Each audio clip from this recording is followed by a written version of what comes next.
What does martial arts have to do with HR leadership?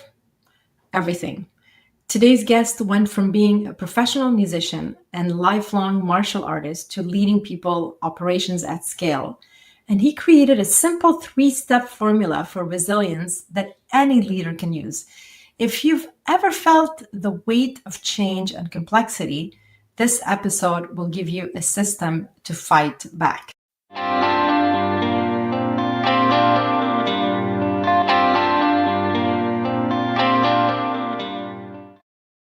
Welcome to the NeuroLeadership Edge, brain science for bold leaders ready to master their mind and own their voice.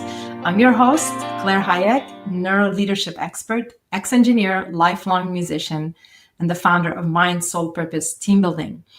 So what you're going to learn today is how martial arts and music, I know, right, built Michael Gizzi's unique leadership edge. Why leading from the back is sometimes the most powerful move. And this one is gold, the 3-step theory, action, result formula to handle any challenge. My guest, Michael Gizzi, is the VP of People Operations at VetStrategy and the founder of Synchros HR advisory services. With a passion for aligning organizational performance with operational needs, Michael has delivered authentic, practical solutions across a wide range of market sectors throughout his career. A genuine, authentic, and trusted leader, he is also a repeat speaker at the Strategy Institute's Employee Experience Summit, where he shares insights on leadership and culture building best practices. Michael, how's it going? Oh, fantastic. Thanks so much. That was such a glowing intro. I appreciate it. My pleasure. Well, deserved. Michael, thanks for joining. I love your story, and I'm so excited to share it with everyone here today. Now, I know we've talked before, and you told me your story, and I know you've led through high growth demands and definitely startup chaos, if I may say, right? So take us back to that moment when you had to hire 30 consultants in 2 months. Without having the technical skills yourself. So how did this whole thing, this pressure, shape your leadership? Well, so we talked about the aspect of resilience. We talked about the aspect of just kind of boiling the problem down to actionable outcomes that you really need to take ownership on. So at the time, I was tasked as really young in my career as a corporate recruiter working for a tech startup to hire 30 professional services consultants for financial software. And the really big problem was, I didn't really have either a finance background or an IT background to really understand, okay, what was it that I was really how was I going to accomplish this lofty goal by these individuals? So I really boiled it down to, okay, first I need to know what I'm asking. So I partnered with some great individuals within the company to really understand, okay, what is it that I need to know? I actually got so deep into it that I was building the databases so I can actually understand exactly what the questions to ask and, get the right people. Right. And turns out by actually getting involved in the action got me to a point where I was able to actually not only meet the demand, but I meet it ahead of schedule, which I'll be honest, surprised myself even because it was such a lofty goal. So what is it really like? What is the tool that you took out of your toolbox? So at that point, at that point, it was getting to that theory practice result or theory action result mindset that you just kind of alluded to at the intro. Okay, right? So let's not give it away yet. That's like okay. So it was really that 3-step rule that you applied back then. Back then, that's correct. Okay, and it's something that you knew or you just learned because of what happened. It was one of those situations where I eventually gave it some structure and a name, but it was a process that I kind of always intuitively went to in my mind as to how I can tackle these particular obstacles or challenges, think it through, boil it down, and then revisit each kind of step of the way. Right. So and sometimes that requires help. Sometimes that requires some coaching and guidance that I got. I was fortunate enough to tap some people on the shoulder and they were gracious enough to help me. It's because we recognize that it was a mutual success win if we can get that done. So all to say, it was just identifying and really kind of mapping out the really massive kind of uphill ask that was being challenged on me, boiling it down to its smallest parts, getting the help that was really needed, and then kind of revisiting and tweaking along the way. I mean, that's pretty much, I guess I should say, the neuroscience of resilience right there. So kind of taking the impossible and making it doable, but really using, your brain rewired itself through micro wins, through micro challenges and micro wins, instead of just taking on the giant task. That definitely helped build that resilience and kept you going. So this is extremely interesting. Okay, so you've said leadership doesn't always mean being front and center. Sometimes it means coaching from the back in silence. Okay, so where did that lesson come from, and how do you use it now? I would say it's probably a couple of pieces where I got the source from. Like, so one is definitely in my sports career. Like, prior to being heavily involved in martial arts, I was playing soccer a lot, and with that, you always understand. Okay, there's in moments of a play, you have to be the leader, but other times you got to be the support, and it's constantly checking each other's blind spots. So if my position primarily was a right defenseman, if my midfielder was going up, I got to make sure I'm covering his back. So sometimes that means me just playing my role as a support in silence means nothing's getting past him or getting past me when we're out of position. Another area, more specifically within music, was within bandmates, there's peaks and valleys of a song. There's ebbs and flows. And sometimes as a guitarist, you want to be able to take lead, and sometimes there's a moment for that.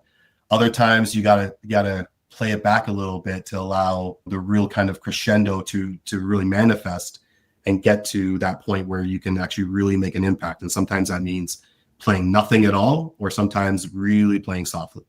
So when we're talking about leadership, a lot of those come into play. Like it's very easy, especially being a subject matter expert and as a leader, whereby your personality and your voice can carry a lot of weight and can overshadow maybe other members of the team.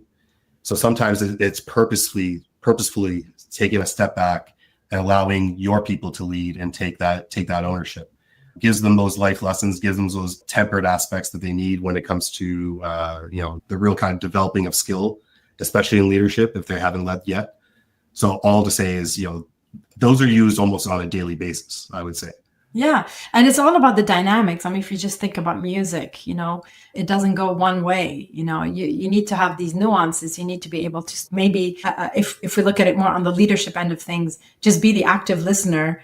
And, that means silence. And when it's time to really step up, that's when you got your crescendo there. And then because that's what makes it interesting. It's a dialogue. It's a conversation. It's also the mirror neurons, we're just mirroring each other and complementing each other and collaborating, communicating. And it is a dance. It is music. It is a form of art. I find leadership is, right. Okay. All right. So you've said one of the first lessons you learned in martial arts is to get comfortable being uncomfortable. Yeah. So how do you apply that when leading through disruption and change today? And maybe tell us a bit more about this story and where this came from. Sure. So when starting any type of discipline of martial arts, so I've had the fortunate opportunity to get involved with two major ones that I joined many years ago, which was Muay Thai and then Jiu-Jitsu. Despite how fit you are or how confident you might be, the moment you walk into your first lessons, you come to quickly realize how out of your depth you are when it comes to facing off against practiced, accomplished martial artists. So it's one of those things where it's a lesson in humility, right? So it's the ability to understand, okay, if this is going to be uncomfortable, that's part of the learning process. It's going to be challenging. Get comfortable with that, with those ideas, and move it into how you can get those, as you said earlier, those micro doses of success. Right, micro wins, yeah. Exactly, right?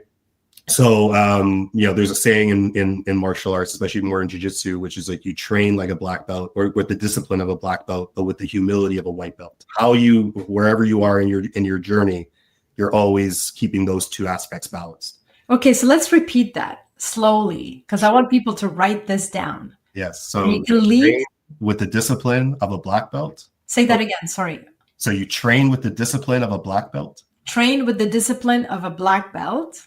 But with the humility of a white belt. But with the humility of a white belt. Love that. Yeah. So it's that constant balance of discipline and effort against the thirst for learning. Right. How I would best describe it. So how that manifests into just my day-to-day as a leader is you're going to be faced with curveballs. People are people no matter where you are in any type of business, and they're unique, and their situations then encompass a lot of unique needs. So it's up to you to how you show up for those. And sometimes it's not going to be comfortable. Sometimes you have to really be active listening. You have to genuinely show up with that discipline, as I mentioned. And you have to approach it as if, you don't necessarily know the right answer, that you're going to find out what needs to be done.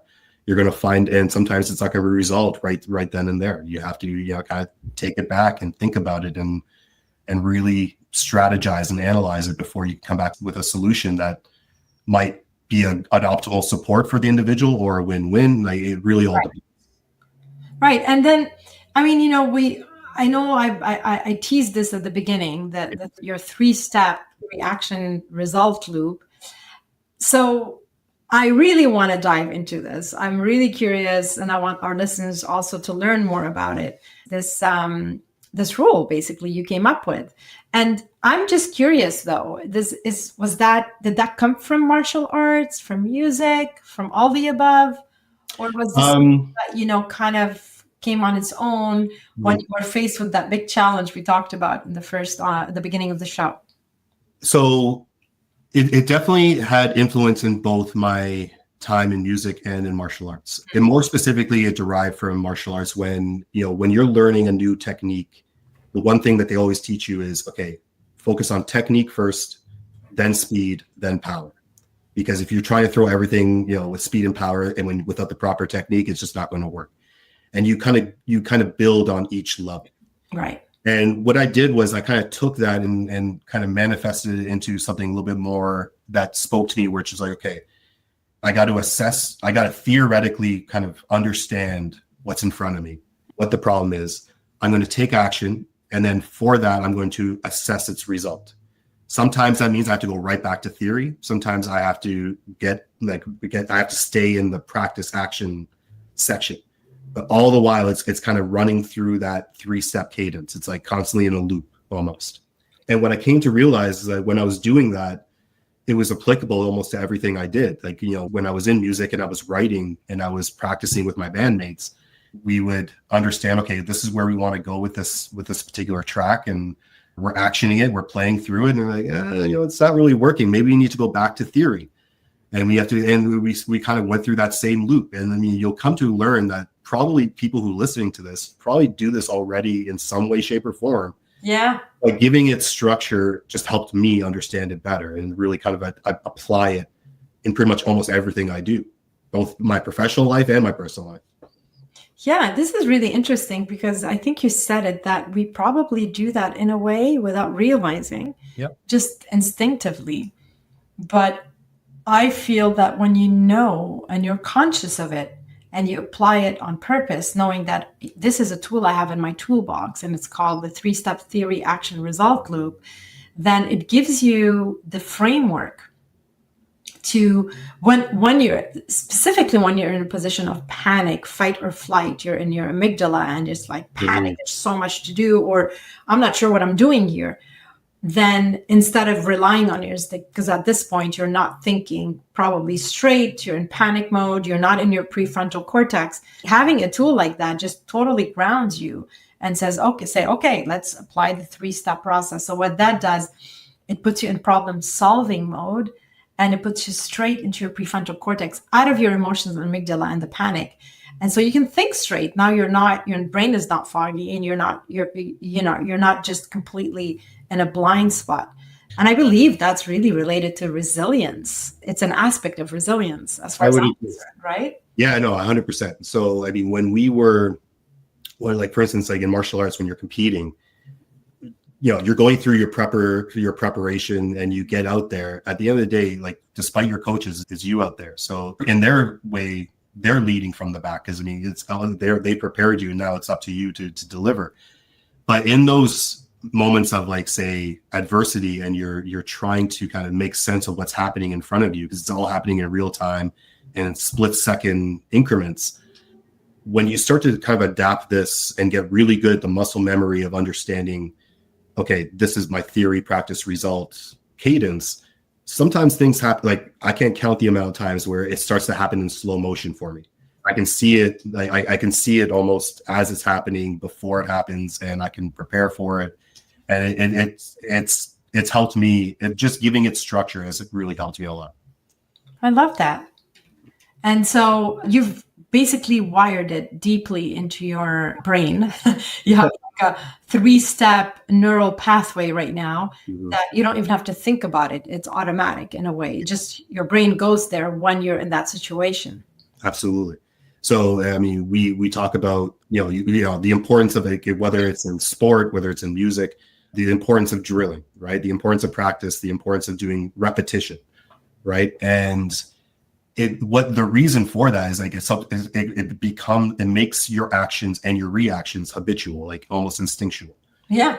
And this is no different. Like, a skill is a skill, and no matter how you learn it, to hone it and to practice it and to get it to a point where it's razor sharp only happens when you start to use it over and over again, to a point where it's automatic for you. Yeah. Well, our brain gets wired by repetition. Exactly. So what you practice, you strengthen. What you avoid, you weaken. So that's totally makes sense. We're speaking the same language. All right. So let's dive into the rapid fire questions. I mean, we have a bit of time. It doesn't have to be 30 seconds answers. You can elaborate a tiny bit more. So one book, conference, or podcast that rewired how you lead. One book, conference. A conference, or a podcast. Oh, that rewired how you lead. Easily when Simon Sinek's Start With Why. Okay. When I loved, like, it's such a simple but effective concept, where he kind of reframed the question, right? How you think through a problem, but how you position a solution, right? Where people understand the context. When people understand the context better, they understand really the desired outcome and actions, as to see it through. I thought it was simple but brilliant. And obviously, he had, I think that was his first intro of understanding Simon Sinek, and he's had an immense career as a result of it. And crazy. It was a defining moment in his career, for sure. It's influenced so many people, and would 100% makes sense. I mean, it was one of the things that really jumped at me as well when I watched it. I'm like, you kind of think of that, but not really. You don't consciously think of it, but yeah, definitely. What discipline from martial arts or music do you actually still use every day? I don't know. There's so many, and some of which we've touched on. I think, but the underlying piece that we kind of alluded to is sequence, right? You go through kind of like your mental checklist of things you need to get done, as far as but more importantly, rather than to take a page out of Simon Sinek's book, it's not about the why. In this case, it's the how. It's how I'm going to go about it. It's how I'm going to deliver. It's how I'm going to get the best outcome. And you start to kind of cater your navigation through that as best as you can with the information you have. And again, if you don't have it, well, how am I going to get that? Right. So I'm going to paraphrase Simon, it's the importance of how in that regard. Yeah. I love how this is following the whole, why, the how, and the what. Well, speaking of what, what do you want the next generation of leaders to understand about resilience? I would say like, just like anything else, like resilience is, I've met a lot of leaders and individuals who are striving to become leaders, oftentimes avoid the tough adversity or challenge, to avoid those tough conversations or to avoid the troublesome kind of ripple effect that might happen, and understand like it's unavoidable because it's going to manifest no matter what. But like anything else, like we talked about earlier, get comfortable with being uncomfortable, because the more you can hone and better those skills, you become tempered and you become, much more prepared and much more resilient than you might think towards those type of adversity challenges. So I would say stop avoiding it, run towards that fire and see how, and then listen, you're bound to make mistakes. That's the best opportunity to learn. Dust yourself off and go on to the next lesson. I couldn't agree more. We talk about courage, we talk about confidence, but confidence, it comes through the act. You do the thing that scares you the most, and this is where you get courage. That's where courage comes in. That's how you learn courage and you get confidence. Exactly. Not by waiting for courage to suddenly appear for you to do the thing that scares you, right? Thanks for sharing that. Now, I can't believe we're already at the end of the episode. I just wanted to share with the listeners, as usual, to scan the QR code that you see here on the screen for updates on webinars that are coming up, masterclass that are happening, as well as free resources. I always have free PDFs and resources to share with you. So please do scan the code. If you're listening to the audio, check the description. Please follow the show. It really helps. And if you, of course, like it, share it. Of course you do, because you're listening. And we have amazing guests. So no, seriously, please do follow the show, share it, and definitely share the episode with somebody that you think would really benefit from it. Maybe somebody that could use the 3-step rule today and be really inspired by Michael's story. I think we all have responsibility to inspire and cause that ripple effect. And this is why I do this show. I want bold leaders that have gone through difficulties, not necessarily big challenges and death-related problems. That's not the point, but what's important here is that we have bold leaders that have a story that could help, that could add value to the listeners, because we all have a story. And often when I reach out to people, they say, I'm not sure what kind of story you want me to tell because I don't have one. And then we meet and I find out, I'm like, what do you mean? You have a huge story to share here. And it's interesting because we all think that it's not important. What I go through is not important. Every single challenge, and we all go through challenges, every single challenge we go through is important, because that's how we are shaped. That's how we learn resilience, and that's how we step up. So if you do have a story, by the way, and you're interested to be on the show, please do reach out. If you scan the code, you'll have all my links, all my socials. You'll know how to reach me. I'd love to open the door for a lot of leaders that are inspiring or that just want to share their story and I guess make an impact, a positive impact in people's lives. So again, thank you so much, Michael, for joining me today and sharing all these gold nuggets. Any last words you'd like to share with the audience? No, first of all, thank you as well. I thought this was fantastic, and similar to what you just said, I didn't think I had a story to tell until you and I met. I remember, yeah. And this is just life, like what happens. But no, it's always interesting when someone can see the value in kind of your origin story, because when maybe sometimes you're just too close to it, right? I just hope that everyone, if you got a little out of this or a lot, my hope is that in either way you got something out of it that was enjoyable to listen to. And if you want to reach out, you can find me on LinkedIn, and you can find me on synchros.net, which is my company's site. But I really, again, appreciated everything in regards to setting all this up, all the work that went through to get this out. It was a lot of fun, and I would highly recommend it to anyone who's interested in joining. Thank you so much, Michael. It was such a pleasure. And everybody else, lead boldly, stay human, and remember, turn every challenge into a gift. You can always find 3 gifts for every challenge. You'll be surprised. You actually develop that muscle, and you will get very creative in finding those gifts. Because what else are you going to do? get depressed over something difficult, I might as well find a gift and have fun with it, right? and learn and grow, right? Thank you all for listening.